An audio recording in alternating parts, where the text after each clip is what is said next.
Queridos irmãos, bom dia, a graça e a paz do Senhor seja com cada um de nós, com nossas famílias. Nós vamos abrir a palavra do Senhor em Romanos, carta do apóstolo Paulo aos Romanos, no capítulo 4, a partir do verso de número 6.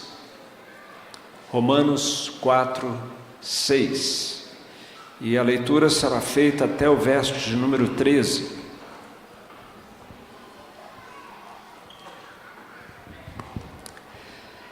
E é assim também que Davi declara ser bem-aventurado o homem a quem Deus atribui justiça, independentemente de obras.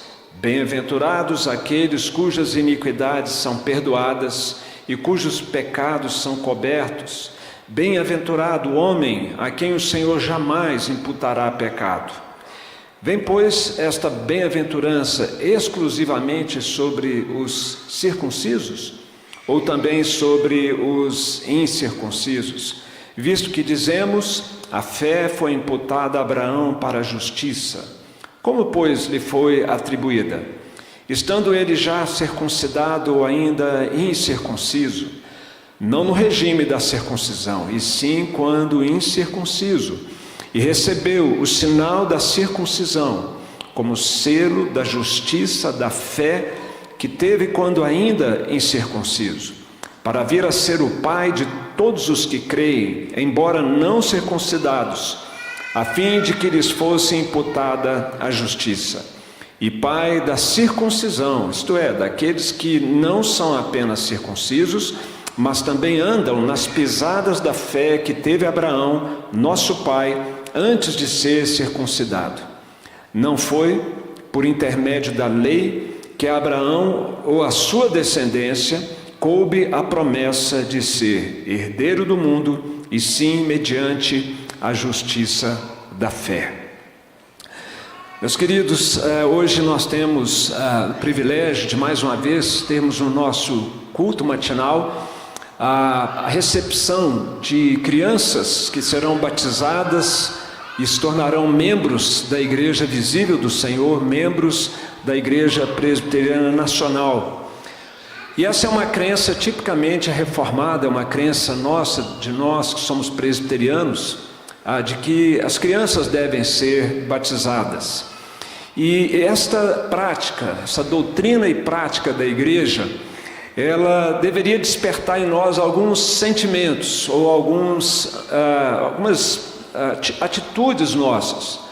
Primeiramente, nós deveríamos, como presbiterianos, procurar conhecer bem essa doutrina bíblica, conhecer quais são os fundamentos bíblicos, teológicos, históricos, que nos levam a fazer algo que soa estranho para os evangélicos, nossos irmãos, de modo geral. Também nós deveríamos, conhecendo melhor a doutrina, e isso nós temos procurado fazer nas aulas de escola dominical, no púlpito da igreja, nas conversas pastorais com os membros, essa doutrina bem conhecida, ela deveria alimentar em nosso coração a esperança na promessa que Deus faz para a família cristã que estão ligadas ao batismo infantil. E além da esperança também, certamente, nós deveríamos nutrir no nosso coração uma grande gratidão a Deus por bênçãos tão extensivas que o Senhor derrama sobre a vida do crente e sobre a família do crente.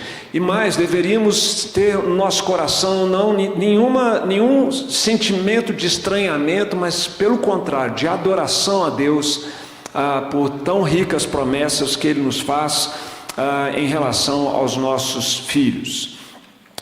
Esse texto de hoje foi escolhido com essa intenção de promover isso no coração dos irmãos: conhecimento bíblico, esperança em relação à sua descendência e adoração também no seu coração. A carta de Paulo aos Romanos é uma carta muito especial, muito querida do povo de Deus. Nós podemos dizer que essa carta é o Evangelho segundo o apóstolo Paulo.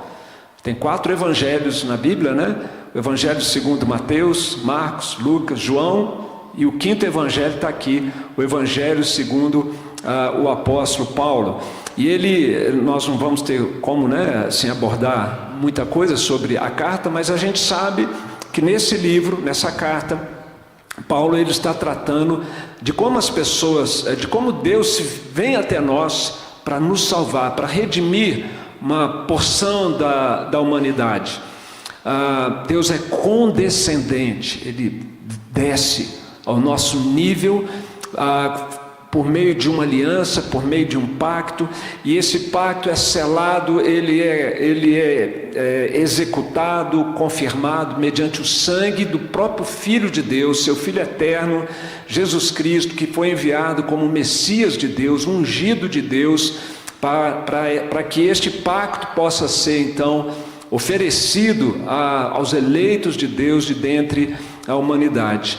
E este pacto então é feito não com base nos merecimentos nossos, mas com base nos merecimentos do próprio Filho, da obediência perfeita de Jesus. E para falar então de como Deus vem até nós para nos salvar, Paulo se utiliza de um exemplo, de uma figura muito ilustre para o povo judeu, talvez a mais ilustre de todas, que foi Abraão, já que ele estava confrontando a ideia judaica de que Deus era o Redentor, o Salvador apenas do povo judeu, e que bastava estar circuncidado, que era a prática que marcava a entrada no povo de Deus, bastava ser circuncidado, que então estava tudo certo, tudo garantido. A salvação, ela tinha um fundamento étnico. Se você é judeu, você está salvo, está resolvido o seu problema. Lembra um pouco o que o catolicismo faz, não no aspecto étnico, mas respeitosamente discordando do catolicismo, que diz que basta você ser batizado na igreja católica que você está salvo. E se você não for batizado lá, você é um pagão, você está perdido. Essa é uma comparação que nós poderíamos fazer para atualizar um pouco a cultura, a mentalidade do povo judeu desde então. Então, já que essa ideia equivocada brotava ali dentro do judaísmo, o apóstolo Paulo busca essa figura de Abraão, que é o exemplo maior que ele poderia dar, o maior exemplo que ele poderia trazer para essa discussão. E ele usa então esse exemplo, e nós lemos aqui, para dizer que Abraão foi justificado diante de Deus. Eu creio que ninguém aqui tem dúvida sobre isso, né? A Bíblia é muito clara sobre o lugar de Abraão no plano da redenção e no relacionamento com Deus. Ele foi chamado de amigo de Deus. E em vários lugares da Bíblia nós encontramos, desde o Gênesis, né, passando pelas cartas de Paulo, essa afirmação de que ele é o pai dos crentes, ele é o protótipo. Ele é aquele que você olha para ele e fala, é assim que se dá a salvação de um pecador, da mesma maneira como foi com Abraão. Ele foi salvo pela fé na promessa de Deus. Deus prometeu a ele que ele teria uma grande descendência, por meio da sua descendência as nações do mundo inteiro seriam abençoadas, numa referência clara ao Messias que viria da descendência de Abraão. E ele então foi justificado. E ele também cita aqui o salmo escrito pelo rei Davi. Nós começamos pelo versículo 6 e depois no versículo 7. Bem-aventurados aqueles cujas iniquidades são perdoadas e cujos pecados são cobertos. Bem-aventurado o homem a quem o Senhor jamais imputará pecado. Isso é uma bem-aventurança, não é uma conquista. É uma dádiva de Deus, que Deus faz a pecadores que não merecem. E a base para esse perdão não é a circuncisão, não é a religiosidade, não é a justiça própria, não são as boas obras, mas é a pura misericórdia e graça de Deus. E este sinal então que foi colocado sobre o povo judeu da circuncisão, nesta passagem, talvez seja uma das passagens mais importantes para nós entendermos o batismo infantil e a conexão de continuidade que há entre o Antigo Testamento e o Novo Testamento, entre a circuncisão e o batismo, Porque há aqueles que pensam que a circuncisão do povo de Israel, a circuncisão lá do Antigo Testamento, era meramente um sinal étnico. E esta passagem deixa claro que não, absolutamente não era um mero sinal étnico. Era um sinal que marcava a salvação do pecador. E você deve ter prestado atenção e viu isso, né?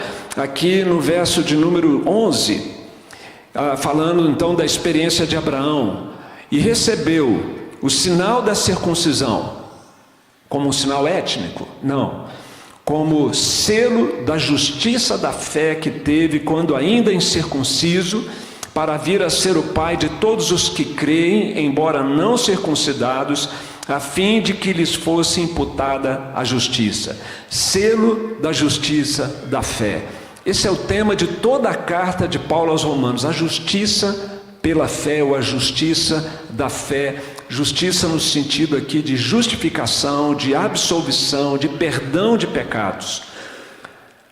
Abraão foi perdoado por Deus, por todos os seus pecados, porque ele creu. E Deus então disse: agora você vai ser circuncidado, e todos os demais da sua casa.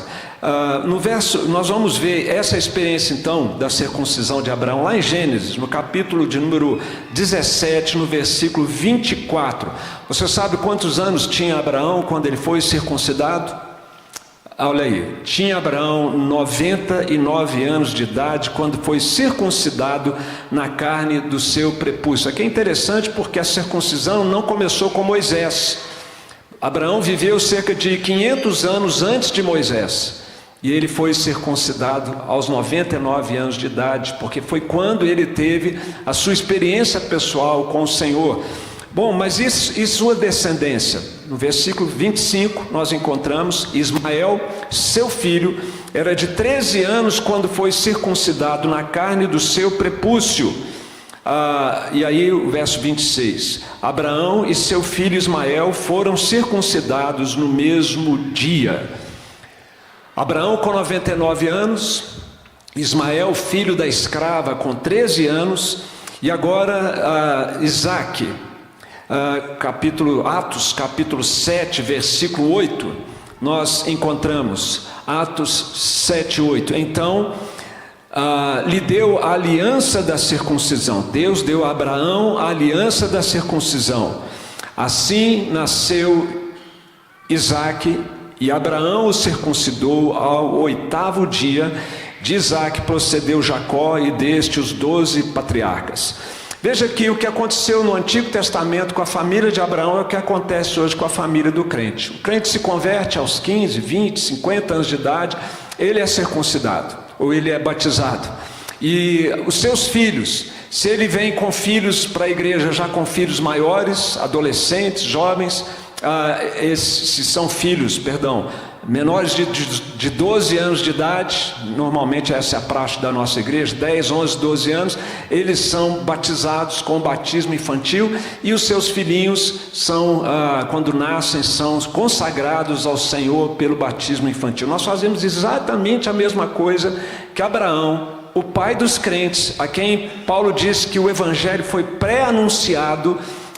Nós fazemos exatamente a mesma coisa. E é isso que nós podemos aprender com o pai dos crentes, meus queridos. Não apenas como nós somos salvos individualmente, mas como Deus da aliança trata os filhos dos crentes. E a verdade que conforta o nosso coração, que aquece o nosso coração, é que essa é uma abençoada aliança familiar, aliança que Deus faz com os cristãos. Nós entendemos, portanto, meus irmãos, a partir de Abraão, que é o protótipo, o exemplo maior, nós reconhecemos no pacto da graça, no evangelho, pacto da graça é sinônimo de evangelho, nós reconhecemos no evangelho um princípio genealógico, que a Bíblia ensina de ponta a ponta. Cada uma das alianças que Deus foi fazendo com o povo de Israel, preparando para a nova aliança, a descendência está incluída. Nós chamamos isso de uma herança genealógica das promessas do Evangelho. Existe a herança material que nós, quando podemos, passamos para os nossos filhos, mas existe uma herança espiritual. Por isso, quando a gente batiza as crianças, nós falamos, fulaninho, herdeiro das promessas do Evangelho. Há uma herança que é passada, então, de pai para filho, daqueles que são crentes. Existe um relacionamento de Deus, portanto, com os seus servos na aliança, mas também com as suas respectivas famílias. E eu quero mostrar isso em mais uma passagem, Jeremias, capítulo 32, no versículo 38, a gente vê esse desejo amoroso de Deus de abençoar-nos e a nossa descendência. Eles serão o meu povo, e eu serei o seu Deus. Esse é o bordão da aliança. Essa é a fórmula da aliança, que vem de Adão e vai até o Apocalipse, Deus dizendo que esse é o desejo dele ao ter nos criado e ao ter enviado o seu Filho, que nós sejamos o seu povo e que ele seja o nosso Deus. Na sequência, dar-lhes-ei um só coração e um só caminho, para que me temam todos os dias, para o seu bem e bem de seus filhos. Farei com eles aliança eterna, segundo a qual não deixarei de lhes fazer o bem, e porei o meu temor no seu coração, para que nunca se apartem de mim. Veja a intenção de Deus, sua promessa de fazer bem aos nossos filhos. Em Atos capítulo 2, agora no Novo Testamento, nós vamos ver a mesma ideia sendo reproduzida. Atos 2, 38.